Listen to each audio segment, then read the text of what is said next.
a game where every deck is as unique as the person who wields it. Today we're talking about Keyforge.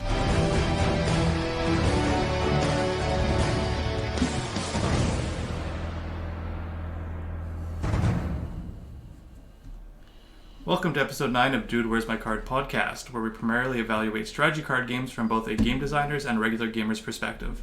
As always, my name is Brendan, and I am joined by my co-host Jordan. Hey. In today's episode, we will be talking about Keyforge, a unique deck card game by Fantasy Flight Games? Yep. Remember that. So as Brendan said, box is in front of me. That would have been smart. Keyforge is a unique deck card game created by the godfather of CCGs, Richard Garfield, and published by Fantasy Flight Games in 2018. Keyforge is a two-player game, with each player using a single deck of cards to play creatures, artifacts, actions, and upgrades. The aim of the game is to gather enough ember, pronounced amber, whatever, I like ember, but to forge 3 keys before the opponent does the same. Creatures can reap ember and fight one another, while artifacts provide unique effects. Actions can be used and discarded, and upgrades are attached to creatures to improve their abilities. Each card in Keyforge is associated with a house, with each deck containing cards from these 3 houses. At the beginning of each player's turn, that player declares a house. They may then only play, use, or discard cards belonging to the house that they chose.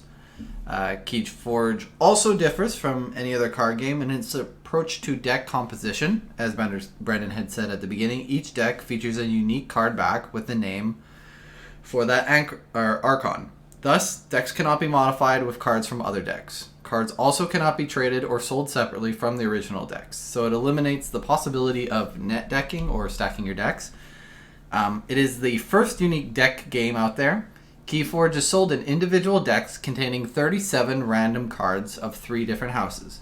No 2 decks are the same, with their claimed 104 septillion possible deck combinations. There are about 370 cards in the original expansion, Call of Archons, and each deck has a unique name, resulting in a humorous deck name, such as the boy who basically headbutts heaven. Currently, they have 4 release sets, with 1 set coming out. It was scheduled to be in February. It isn't quite out. With 9 different houses, 1 new one, so it'll be 10 in total. With over 1,300 different cards across all 5 sets. Little interesting facts about it is when it originally came out in November 2018, 1 year later it was number 3 on the charts, overtaking Yu-Gi-Oh! For sales actually in its first year, which was Fantasy Flight's surprise because they didn't actually have it scheduled to be super big. Yeah. But yeah, it's still actively going. Like I said, there was a set scheduled to come out in February. It isn't quite out, it's still in pre-release, but they're still actively creating things for this game. And it's incredible how fast this has continued to grow. Yeah, it really, like I said, in the first year that it came out, it hit top 3. I don't think it's quite been there for 2020. No, even the hype for us, like we played it a bit when it first came out, but the hype was very explosive when it first showed up at Gen Con. Everybody was raving about this game. Yeah. We had skepticisms on the game, and a lot of people that I read online have the same skepticisms that we had about it. Yep. And about its availability to survive in the marketplace. I do think that they're doing a pretty good job. I think it's active. I just don't think if they're up to 1,300 cards, like they're still pushing out content and it's still being so purchased, they must still be making money. I just don't hear about it as much as when this game first came out. So typically, like we usually do, we like to do the designer and gamer's perspective. For this game, I'm going to try to take a look at it from the designer's state. Yeah. Brendan's going to look at it from the new gamer perspective as best as possible. Yes, indeed. Right off the hop, this game is very interesting from a designer standpoint, and I think it's very worth taking a look into because it takes that secondary win condition of non-combat to win the game. You're forging keys. It's more of a race than a fight, so to speak. So I think that's an interesting perspective because it gets rid of people who have that fear of attacking another player. I'm surprised you went there first. I thought you would be talking about the biggest elephant in the room is the unique deck, something that's never been done before. Yeah. A concept that people have played around with in their head but have never actually pulled it together to make it happen. And when we saw it as new players being introduced by our local game store person at that time, he was raving about this. Both of us went, yeah, but like how unique, how different are these decks going to be? How is this going to work? How is it going to be balanced? How is this going to work? Well, I mean, those questions didn't really bug me so much as maybe they did you. To me, it was just, so what happens when I get bored? Yeah. Like, these cards that I have are now useless if I'd ever want to play with them again. There's no resale value unless they're all together. You lose one, you damage one, the deck is useless. There's no replacements. There's no swapping cards in and out. There's no, as you said, net decking to make your deck as best as you can. Mm-hmm. And as a person who enjoys like those CCG games, I love refining strategy. So my big thing was, what is the long-term viability of this game if I do not have any control over my deck? Yep. And I, as a player, I get that. The one thing I read, or one thing that struck me very interestingly, is to think of this game much more of a puzzle. It's you get this deck and you need to figure out how the deck functions, and it's more of a puzzle than, like I said, the net decking or strategy building. It's you need to learn how to work that specific deck to be playable. For me, like, that's one of the more enjoyable aspects of this game, is opening a deck, figuring it out. Yeah. But then I want to move on to the next deck to figure it out, and yeah, that's not a sustainable way for me to play this game. No. We'll talk about it a little bit more. There's good points to this, but like you said, more into that, like opening packs, getting new decks. A lot of people, and one of the original fears was balance of this game, because it's a truly randomized game. 104 septillion different combinations is you never huge. know when you open a box and get absolute terrible cards, and the people you're playing with, your friends or whatever, could open a box and they could get the top deck in the entire world. Like, nobody knows. Yeah, but into that further, I've noticed from, I think, the 15, 16 different decks I've played and come across, that there is a balance to the game that I wouldn't have expected. Each deck, although one deck might seem in first playthrough to be stronger, the more you continue to play decks and get comfortable with the combos, some just might not be as straightforward. Yeah. But every deck has this unique theme. Sure, there's, as I said, 10 different houses. In the original set, there's just the 7. Each house has a theme around that house, but even within its own deck of combination of those 37 cards, there's a combo theme going on there that takes a couple playthroughs to really get. And as a designer, I found that interesting that they're encouraging you, even though this deck might not be something you created, so you lose that sense of this is mine, you still gain it a little bit by feeling that this deck I have, no one else has it, and nobody else will learn the combinations as well as I do. So I think you get it a little bit from there. You do lose the ability to like net deck or shred it and then rebuild it, but I think it still has that sense of this is mine once you play something enough from it. Yeah, and that's never going to go away. Like, in any kind of card game, when you play it enough, it becomes yours. Mm-hmm. No one's going to be as good as you, and in this game more so than any other game, because your opponents can't go out and buy the cards that are in your deck and build their own deck and play it better than you. Like, your deck is your deck, and there's a positive and a negative aspect to it, and you know, you're going to get that with every card game, so I have no problem talking about that, because we've talked about other card games in the past where, even talking about deck building, we are going, okay, but are there enough options? Is this really necessary? Oh, we'd love to have starter decks, pre-built decks that people can jump into, and that's essentially what this is. It's, in a sense, is a gateway to the CCG world. Yeah. In a way that is very marketable and very easy for new players to jump into. Yeah, and more into the design from a designer aspect, something that I found interesting. Is always something you want to do is have a game that doesn't rely on resource. There's no random element of resources in this game. Mm-hmm. You choose a house, you play, attack, reap, do whatever you want with those cards from that house. And it's an interesting mechanic because that's how they balance it. Sure, they let you do everything for free. We can only do one of those 3 houses. Yeah, and the big part of that is as well the hand. Mm-hmm. Is that, yes, you can play all of your faction or all your cards from one house onto the field. But the next turn, when your turn comes in, you look at your hand, you could have none of them in your hand. Mm-hmm. And you have to decide between, do I do stuff with my hand, or do I completely ignore my hand and do stuff to the field? And that's where the balance comes in. It's not a continuing barrage of hand-field action. Yeah. It's choose one, make an action. So I'd be really curious to see what the game looks like if you take out that step and just can play the game regardless of free for all. Yeah. That might be a game mode. I mean, it's probably, the game is so strongly balanced around it that it becomes so incredibly broken. But it'd be really funny to see, and possibly as a designer do one day, just to see what happens. Let people have a free for all. Yeah. That's pretty much a quick overview for me. I don't think I have anything that I really like to take away too much more than other than I like the fact that it's a race. It's not a damage. It's got a unique resource system, and most of all, unique deck construction. Yeah. We can dive into a little bit more, but is there any other last minute thoughts you have there, Beef? Well, from the gamer side of things, we can just kind of talk about a few of the things that you brought up. The big one being the win condition being more of a race. Yeah. And less of a concern of your opponent beating you down as much as you just trying to do the same task as your opponent faster than they can. From a gamer's perspective, I should say, that is much more friendly to get into, which is what the game is taking the theme of being that kind of gateway, easy to get into for new players. Yeah. The theme itself isn't anything outstanding. It's good fantasy.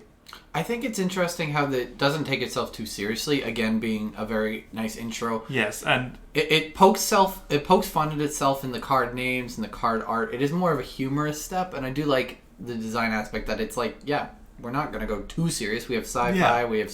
Like, it's not like Magic the Gathering Deep, where people are taking this extremely seriously. It's a light, Fun-hearted. Fun-hearted. You're right. Yeah? Okay, that doesn't sound right in my head. It didn't sound right when it came out.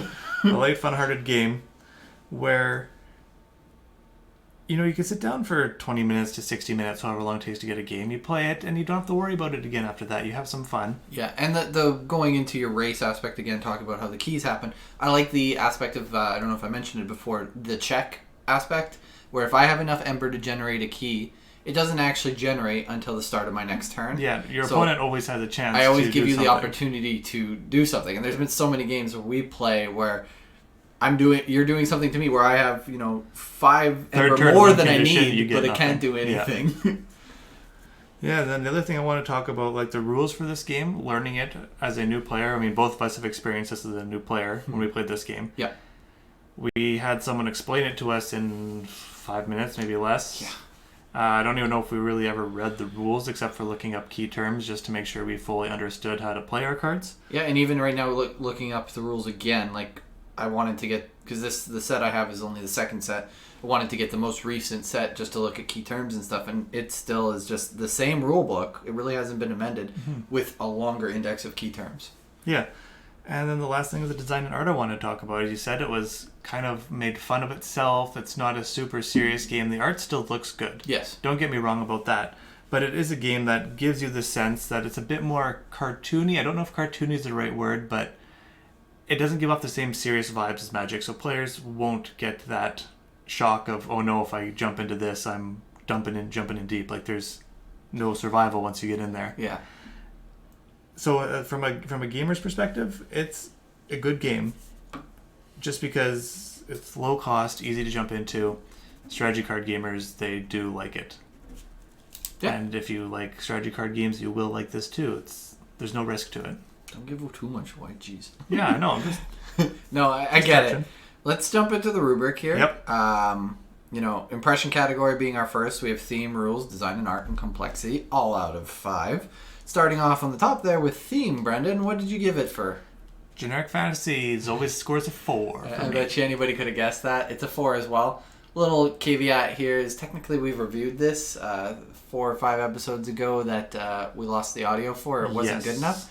So I've actually had my rubric from before. We had extremely bad reverb in that. So I've actually fixed that. Yay. After reviewing a few more games and coming back to this and thinking about it more, I'm actually changing the rubric a little bit. Originally, I think I gave it a 3. But I am going to go for 4 because I look at it again and I actually do enjoy the simplicity of these cards. Yeah. And the thoughts behind everything. So I think for a theme, it's going to go up to a 4 for me.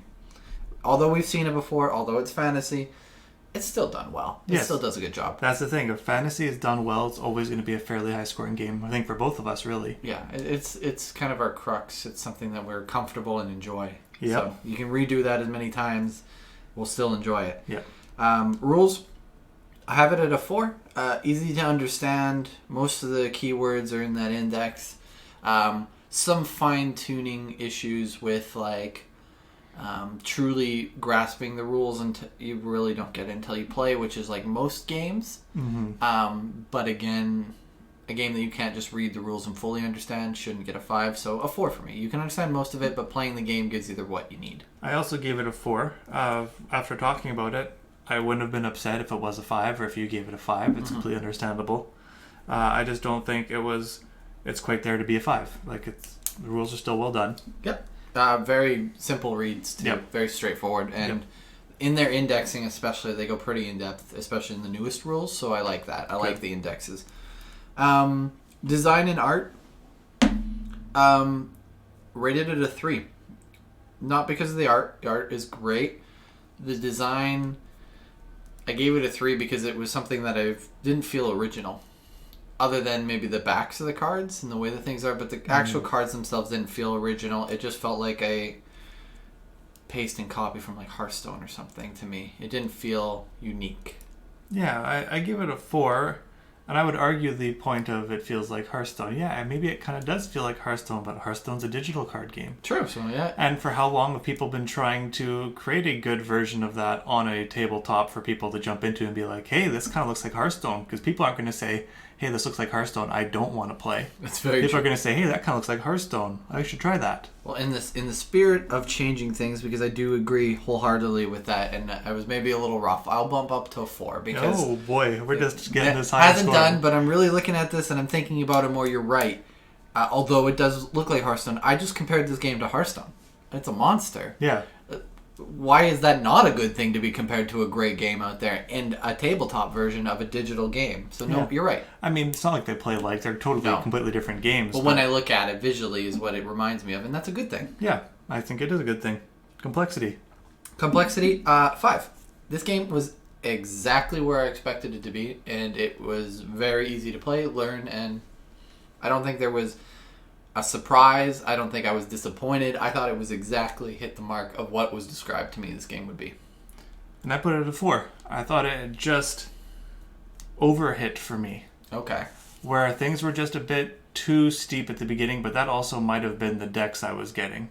Totally possible, and that's, again, the introduction to the game. A big one is it's Brobnar's the orange. Yeah, the people love guys. playing Brobnar as beginners because it's just so straightforward damage.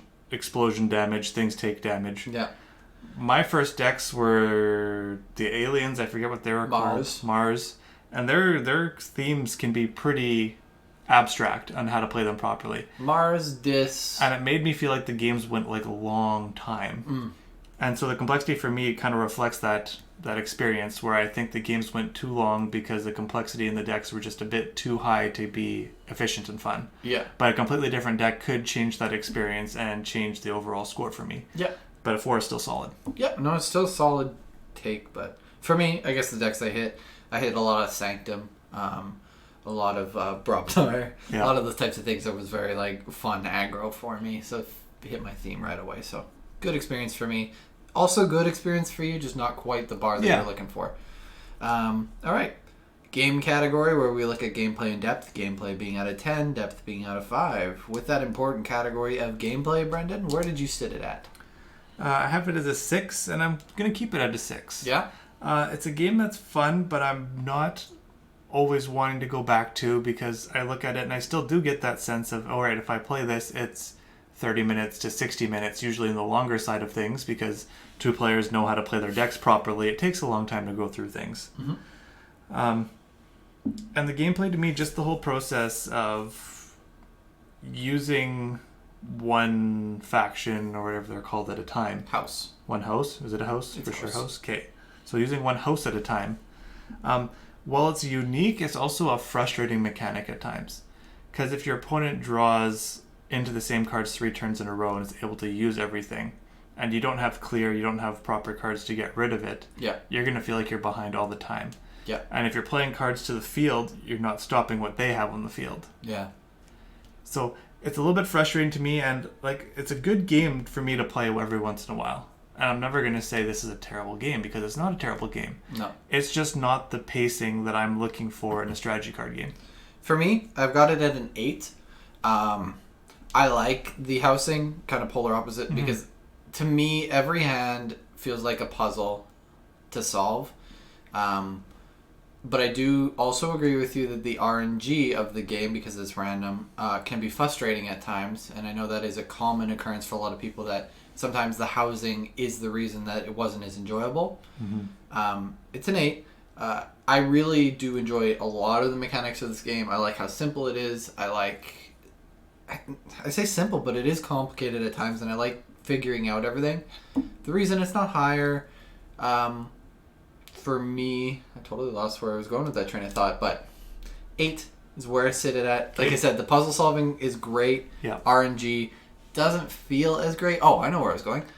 the one downside for me for gameplay is that when you lose this game, it tends to be very clear who's going to win at some point, usually around the mid game, typically, unless it's been a close game. But there's always, I'd say 90% of the games, you can tell who's going to win, which isn't a great mechanic. I don't love knowing that I'm going to lose, because why would you even bother playing? Yeah, that's kind of where I have to go back to the gameplay, feeling like games take so long, because I can essentially tell whether or not I've won before a person even gets a second amber. And especially if you know both decks really well, you know what's going on. Or you see the trend of what's going on, what your deck does and what their deck does, and you go, okay, well, this is great. Like, I'm still going to try and do my best, and I'm just going to really drag out the game because I still think I might have a chance to win. Yeah. I don't love that. And then a lot of the times the end game is not satisfying in the sense that it goes, okay, I'm on my final key, check, and you right away go, okay, I can't do anything, you win. Yeah. It's not like there's not a last-ditch effort. Often it happens sometimes, and some of those games are incredible. I almost wonder if this game would be better if it went to 2 amber or 2 keystones instead of the 3. Instead of 3. I think some games are close, and then it's fine. But I do notice sometimes it becomes dominant. 'Cause usually that first keystone comes kind of quickly, almost kind of suddenly in some aspects, and then the real grind of the game once people start pulling out their strategies between that first and second. Yeah, and usually within that time period, you already know who's going to win after a good exchange in there. I agree. So 8, it's great, but my other big downfall for this, and I don't want to knock the game too much, I make it sound like it's worse than it is, but a lot of part of our jobs as reviewers is to talk about the aspects. A lot of people do complain about this. I personally don't think I felt like this, but I think you'll probably resonate with this. A lot of the times when you lose, it doesn't feel like you lost. You feel like your deck lost. You feel like it's not my fault I lost. It was the deck. It just either didn't suit my playstyle, or like a lot of the times it never feels like you lost because you didn't build it. Or maybe it's my 3 houses just really do not clash well into your 3 houses in the current structure of the deck. A lot of the times they are rock, paper, scissors. Not the houses, but the decks can be like... I never really think... This is the one interesting thing about the competitive side of this game is... Yeah, sure, there's like super powerful decks, but there's always one deck style that counters that. Yeah. And then this counters... It becomes like a rock, paper, scissors effect, so trifecta. Another thing I never really talked about was the balance system in the game. Yeah, the chains, if you call them. So, I got a couple. We'll leave it for final thoughts, the chains, and then I have another final thought we'll come back to. But perfect. Gameplay's an 8. You had it at a 6. Yes. We're staying there. I like mine. You like yours. Yep. We're going to go to depth next. It's a 4. Also a 4. I think we're both in agreement. There's quite a bit of depth. The reason it doesn't fall to that 5 is the lack of deck building. Yeah, yep. I figured we were both on tone with that one, yep. So not too much to say there. Jumping into post-play category of replayability and cost satisfaction. I'm actually going to make a quick amendment. Replayability for me, Brendan, is a 6. Same reason of the depth being slightly lower. The gameplay is great, but the replayability falls off if you're not constantly buying new decks for me. Yeah. I also have it as a 6.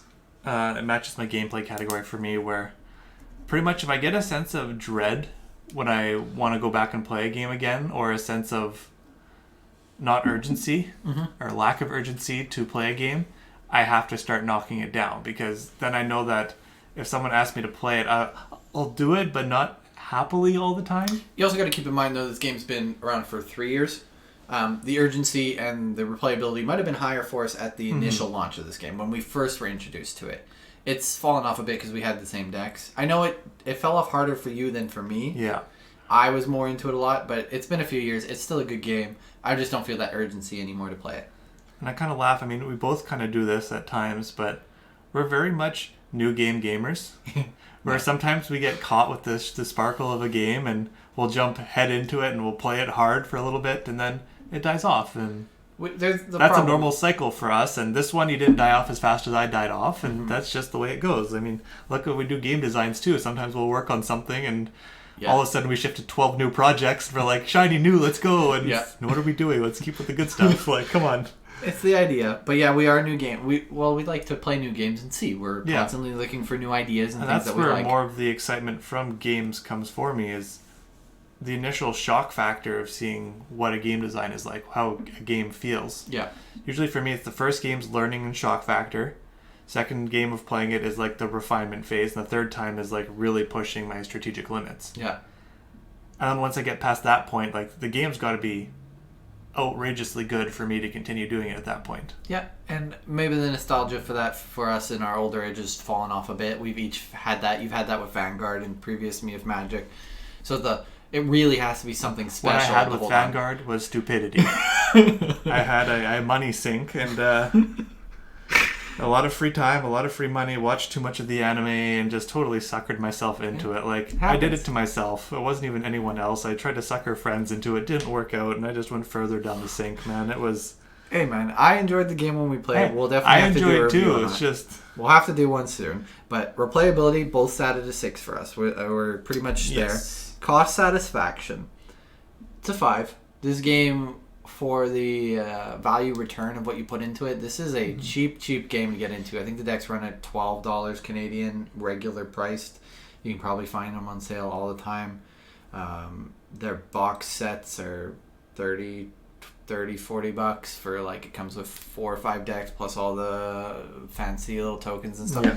So 5. It's such a satisfying way to even go competitive. Like I talked a little bit about, but the fact that for $12 you can go into a blind draft, everybody in there has only spent $12 on a deck. There's not somebody, these decks aren't, some of them go on eBay. Difficult for that to happen in COVID world right now, but back when it was a start. But yeah, like $12 to play a game competitively and have a good chance at winning is a huge sell factor, and I think that is very rewarding.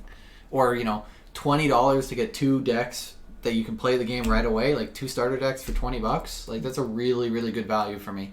Yeah, and that's totally understandable and totally respectable. It's a 5. I have it as a 4, just because I don't love the game. Yeah. It's a good game. I do not regret buying the decks that I have, but I wouldn't go out and buy another deck even if it is $12. I just won't get the value and the satisfaction out of buying that now that I might have. If we did this within a month of the game coming out, I'm sure my cost satisfaction would be higher because I'll be caught up in the hype of the game still. Yeah. But looking at it now as we take a step back and a step in and a step back and a step in and we continue playing here and there, it's got to stick at a 4 for me just because I didn't go in and I didn't get the tokens and the starter set like you did and got the value to that. I just bought the decks. Yeah. And that to me, it's fun. It's not fantastic. Yeah, and jumping on that, like, the fact that I found out the stats are still going, because I've been off, we haven't really looked at it too deep for a couple of years, or a year at least, since COVID happened. For me to know there's still decks, a bit of me is still interested in these new decks, in these new themes. And they're going to keep going, because I think Fantasy Flight Games, which is Asmodee, has pretty much axed all of their LCG involvement. This is the only one that they're actively So this is the only thing that they're actively continuing. And for me, I looked at it. Imagine they're going to continue pushing. The new decks are interesting. I'm like, yeah, I would probably pick up another one and try. They have like monstrous cards now where you need to get 2 of the card and it becomes it's a double-sided card. It's good all old these Pokemon cool did that new first, mechanics. Is very interesting to me in a, I still find it interesting. So definitely a 5. I see value, still would like to continue playing. Final score B, I have it at a 41. Wow, 50. You bumped it and you still bumped it pretty high. I'm sticking at a 36. 36? Yeah. I think my original score was a 39. I bumped up to 41. A few points up. I did drop a point down on replayability, but 41. This game, obviously, slight different variations. I was still in it a little bit longer, but I think it was a fantastic game. Like you said, you're not ever going to say that it was a bad game. Never. The big question, though, Brendan, is this game cash or trash on your recommend? It is cash. Yeah? I also would recommend it cash. It's hard to say it's going to be anything but cash when it's $12. Yeah. Like, you can learn a lot from it. Yes, it may not satisfy the itch you're looking for if you're a specific type of strategy card gamer, but you're still going to get value. You're still going to enjoy it. I think it's such a good entry-level game for so many people, too, and it still caters to those high strategy players if you really want to spend the time to learn the strategy of your deck. That could be hit or miss because maybe you don't hit a deck that fits your theme or the thing that you enjoy if you're not much of the flexible gamers, and a lot of people like aggro or control or whatever. But I think if you hit the right deck, this game could be significantly rewarding. Final thoughts. We talked about the competitive side, which is great. My one biggest pet peeve with this game, which I really hope Fantasy Flight is at least working on it or whatever is going on here. When you get these decks, you get a QR code because you can add them into your vault. What this vault does is allows you to know the win-loss ratio. You can record everything competitive. And then what it does is adds like a handicap to your deck if it's too good. Yeah. And then you start the game with a handicap to balance it. Great mechanic. That's awesome. What I would really like to see is when you buy these decks, you get a QR code for it to be an online game as well. Kind of like the Magic Arena is, where you have it in a Digitalverse. It would be great for $15 for me to pack a physical deck, upload it into this website, and be able to play that deck in a digital space as well.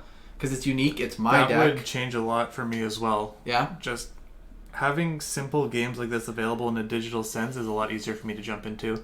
Especially with the world the way it is now, it's easier to just jump into a game. Like, take 7 to 20 seconds, whatever, to make matchmaking work, and then you're playing a game. So I think this game is missing a mark where this game could be amazing, especially with the way that COVID is right now, where people can't play physically, to allow a player to go buy a deck and then be able to upload that deck into the digital game as well. I think they're missing a huge market that they could be doing. So that's my one, and that's what when I first even saw this game in 2018, wished that they had done. I thought they had done it with their vault, but it wasn't the same. The simplicity would make it great for a mobile game too, not just an online game. So that's my one pet peeve, or one thing I really would like to see Keyforge do. Another final thought you wanted to talk about was the chain system before. Yeah, so take things out. I had mentioned the way that they balance the game through decks is if it's winning a lot and you're recording it a lot, it'll say, okay, out of the past 10 games, you've only lost 1 or you've only lost 2.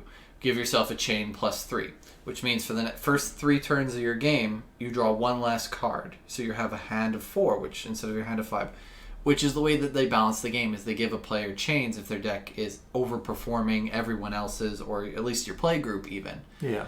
So suddenly this super OP deck that is winning every game drops its win-loss ratio by quite a bit, because suddenly there's a balancing mechanic. Because they're going to be behind possibly at the beginning. They're lowering the hand size to balance it. And it doesn't necessarily, which is a very unique way destroy the game. It doesn't destroy the to deck. Go at balancing, it just slows it down. Yeah.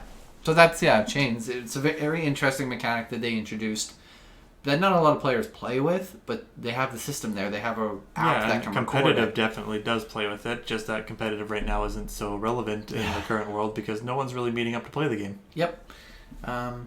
So any last final thoughts? I like that. Buy it, play it, you'll like it, give it a shot. Completely agree with everything you just said. Until next time, we will see you later. Peace. Thank you for tuning in to the DWMC podcast, a Paragon Professional Services production. We hope you enjoyed the show. If you have any comments or concerns about what you have heard, send us an email, contact@paragonstudiosmb.com. If you haven't already done so, please consider subscribing to the show on iTunes, Spotify, or wherever you consume your podcasts, and leave a comment with a 5-star review if you feel so inclined. For those of you watching on YouTube, don't forget to like this video, subscribe to our channel, and leave a comment below.